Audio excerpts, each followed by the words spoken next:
Bem-vindos. Hoje vamos fazer uma análise mais a fundo, olhar aqui para umas fontes, sobre os setores onde Portugal parece mesmo ter encontrado pontos fortes reconhecidos lá fora. A ideia é simples. O que é que sobressai disto tudo? Onde é que a nossa indústria está a competir a sério, com valor acrescentado, com inovação? E o que é que torna esses setores especiais? Sim, e perceber como estes clusters chegaram até aqui é fundamental. Não nascem do nada, pois não. Ver como cresceram, que vantagens tenham hoje, ajuda, claro, a pensar para onde ir, não é? Para a economia do país. O que as fontes nos mostram é uma mistura interessante de especializações. Certo, vamos então olhar para essa mistura. Um dos primeiros que salta à vista nas fontes é o automóvel e componentes. Parece ser uma base industrial forte. Vemos lá os grandes nomes internacionais, a Volkswagen Auto Europa, a Stellantis, a Renault, aquela colaboração da Toyota com a Salvador Caetano. Mas as fontes dão a entender que a força disto vai para além das marcas, não é? Sem dúvida. O que realmente parece segurar este cluster, pelo que lemos, é a rede de fornecedores. Uma rede densa, qualificada. Falamos dos Tier 1, os que entregam direto às fábricas, e depois os Tier 2, que fornecem a esses. Empresas como a Bosch, que investe imenso em tecnologia automóvel, a Simoldes, que é um gigante mundial nos moldes, ou a própria Caetano Buzz, mostram bem esta capacidade que temos cá. Uhum. E as fontes até apontam especializações muito específicas onde Portugal dá cartas. Moldes de alta precisão, plásticos técnicos mais complexos, a eletrónica que vai nos carros. É isto que nos dá vantagem, essa especialização. Parece que sim, parece ser um fator-chave. O know-how, quer dizer, aquele saber fazer acumulado, na indústria de moldes, por exemplo, é reconhecido em todo o lado pela capacidade de pegarem projetos complicados. E nos plásticos, na eletrónica, Portugal conseguiu de facto entrar bem nas cadeias de valor europeias.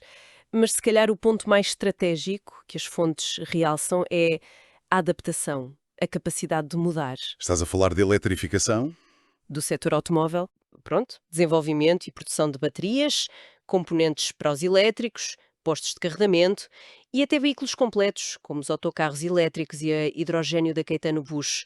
Isto não é só evoluir, é mesmo uma mudança de rumo estratégica, não é? Perante a maior transformação do setor em décadas, talvez. Essa ligação à transição energética é clara, sim. E puxando-nos quase naturalmente para o segundo cluster que as fontes destacam, o das energias renováveis. Portugal aparece muitas vezes como um exemplo aqui. É verdade, o material que vimos sublinha a posição de topo na integração de renováveis na rede. Solar, eólica, hídrica, falam até do potencial da energia das ondas que ainda é mais experimental. E dão um destaque especial ao eólico no mar, o offshore. Sobretudo em águas profundas, onde Portugal parece ter condições e ambição. Correto. E não são só as condições naturais.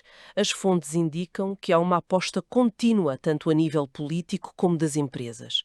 O que é notável é o pioneirismo, não só na capacidade instalada, mas também na forma como se gera a rede, como se integram estas fontes que não estão sempre a produzir.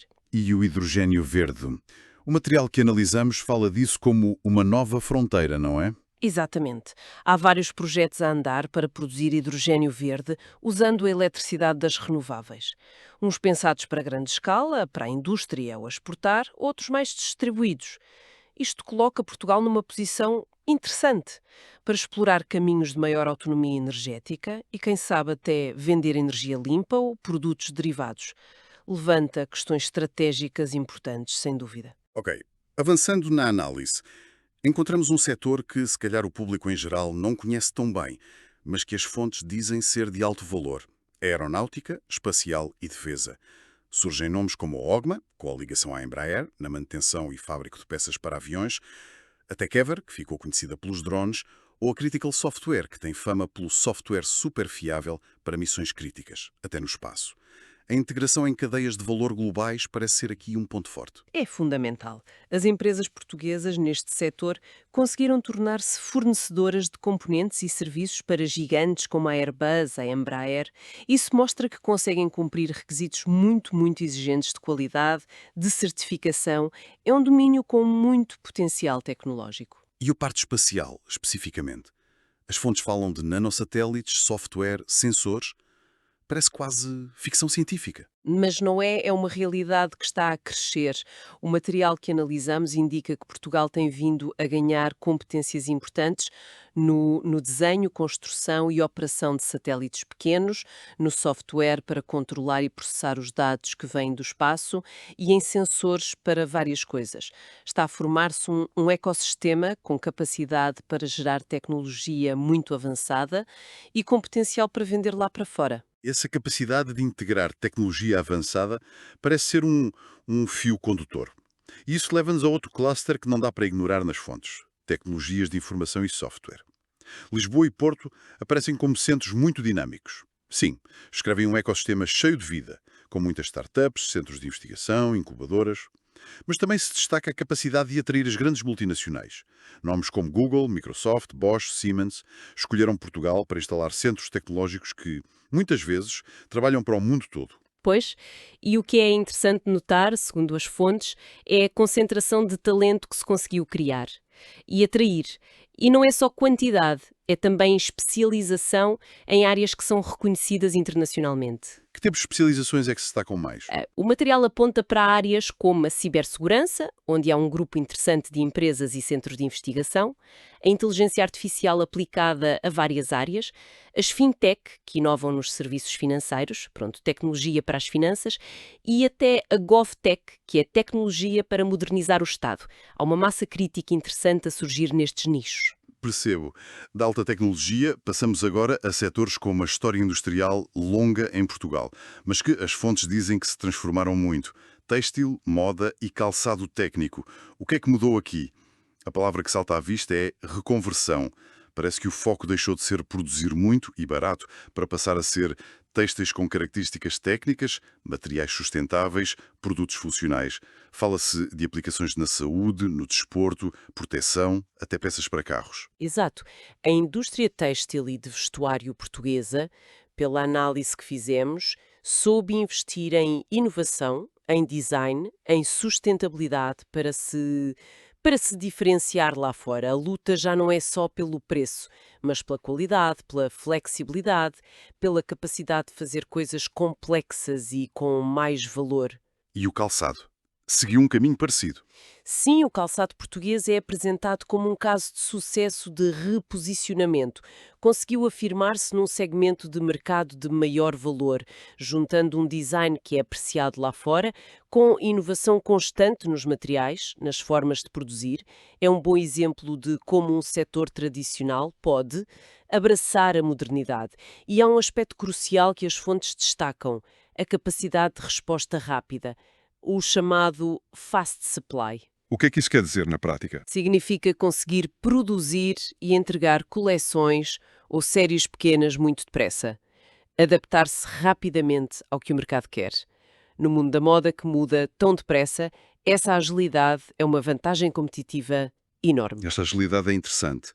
Seguindo para outro pilar tradicional da nossa economia, o agroalimentar e bebidas.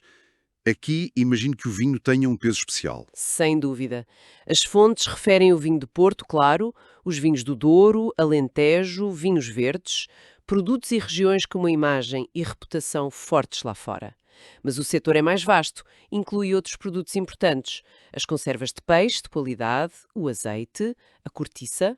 Que está muito ligado ao montado, não é? Sim. E mesmo neste setor tradicional, a inovação está presente. As fontes falam do crescimento da agrotech, que é usar tecnologia, sensores, dados, automação para otimizar a produção agrícola, torná-la mais eficiente, mais sustentável. E também há uma tendência crescente para a produção biológica certificada, a responder ao que os consumidores pedem mais. E já que falaste da cortiça, ela até merece um destaque próprio. As fontes tratam-na quase como um cluster à parte, o da cortiça. Sim, e a afirmação é clara. Portugal é o líder mundial absoluto nisto. Não há discussão. É um facto. Controlamos uma fatia muito grande da produção e transformação de cortiça no mundo. O que talvez seja mais surpreendente e que as fontes realçam é a variedade crescente de utilizações, muito para além da rolha que toda a gente conhece. Que tipo de utilizações? Que outras coisas se fazem com cortiça? O material indica usos em áreas como a construção, isolamentos, pavimentos, componentes para a indústria da mobilidade, em comboios, carros, autocarros e até no setor aeroespacial, explorando as propriedades únicas da cortiça, leveza, isolamento, resistência. A indústria tem mostrado uma capacidade notável de inovar, de encontrar novas aplicações de alto valor para este recurso natural. É impressionante. É mesmo, essa versatilidade. Para fecharmos esta volta pelos clusters, as fontes abordam um setor que todos conhecemos bem: turismo e hospitalidade, reconhecendo, claro, o peso enorme que tem no nosso PIB. É um motor económico fundamental, não há dúvida. Indiscutivelmente. Mas, tal como noutros setores, as fontes também apontam para uma evolução que está a acontecer. Nota-se uma tendência, ou pelo menos uma intenção estratégica, de ir para um modelo de turismo mais sustentável e que gere mais valor. E o que é que implica essa mudança? Mudar para quê, exatamente? Implica tentar atrair segmentos de mercado que normalmente gastam mais e procuram experiências diferentes, mais especializadas. Podemos pensar no turismo de luxo, no turismo de saúde e bem-estar, ou usar a tecnologia para melhorar a experiência de quem nos visita, o chamado turismo tech. A ideia, parece-me, é tentar aliviar a pressão do turismo de massas em certos sítios e aumentar o retorno económico por visitante e, ao mesmo tempo, claro, gerir melhor os impactos no ambiente e na sociedade. Olhando agora para o conjunto destes 8 clusters, desde os super tecnológicos aos mais tradicionais que se reinventaram, o que é que as fontes sugerem como postas estratégicas para o futuro? Como é que podemos alavancar estes pontos fortes? O material que analisamos aponta para caminhos bastante claros. No automóvel, há aposta forte na mobilidade elétrica e a hidrogênio, baterias, software, infraestruturas. Nas tecnologias verdes, de forma mais geral, o hidrogênio verde outra vez, tecnologias para capturar carbono, a economia circular. Depois, aquilo a que chamam Deep Tech, tecnologias que vêm de ciência ou engenharia muito avançadas, como sensores de nova geração, microeletrónica, fotónica, que é tecnologia com luz, radar, sistemas espaciais. E, por fim, aplicar de forma transversal a indústria 4.0, digitalização, automação, inteligência artificial, para tornar os setores tradicionais mais competitivos: o têxtil, os moldes, o calçado, o agroalimentar. E o que é que permite a Portugal ter esta ambição toda? Qual é a vantagem competitiva que está por baixo disto tudo, que as fontes identificam? Sintetizando a análise, parece que emerge uma combinação interessante de fatores. Parece ser um conjunto de coisas. Primeiro, uma base industrial exportadora que já mostrou que é resiliente e que se sabe adaptar em vários destes setores. Depois, pessoas qualificadas, especialmente em engenharia, resultado do investimento no ensino superior e da experiência acumulada. Um fator de custo que, apesar de estar a mudar, ainda pode ser competitivo face a outros países da Europa Ocidental, e uma localização geográfica favorável, não é? Como o ponte entre a Europa, o Atlântico e a África. É esta mistura que, segundo as fontes, cria uma base sólida para construir em cima destes pontos fortes. De facto, uma imagem com muitas facetas da economia portuguesa que sai desta análise.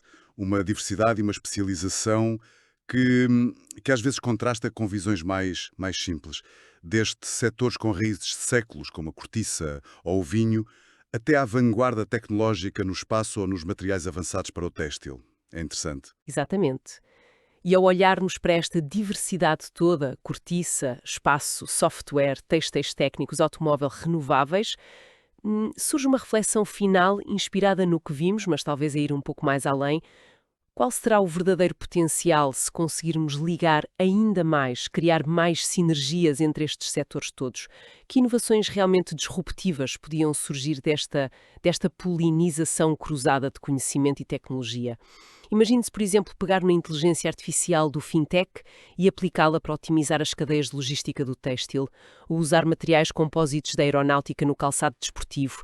As possibilidades de criar valor parecem imensas. Fica a ideia. Uma perspectiva estimulante, sem dúvida, para ficarmos a pensar. E com ela fechamos esta análise aos clusters industriais de Portugal, com base nas fontes que tivemos acesso. Até à próxima.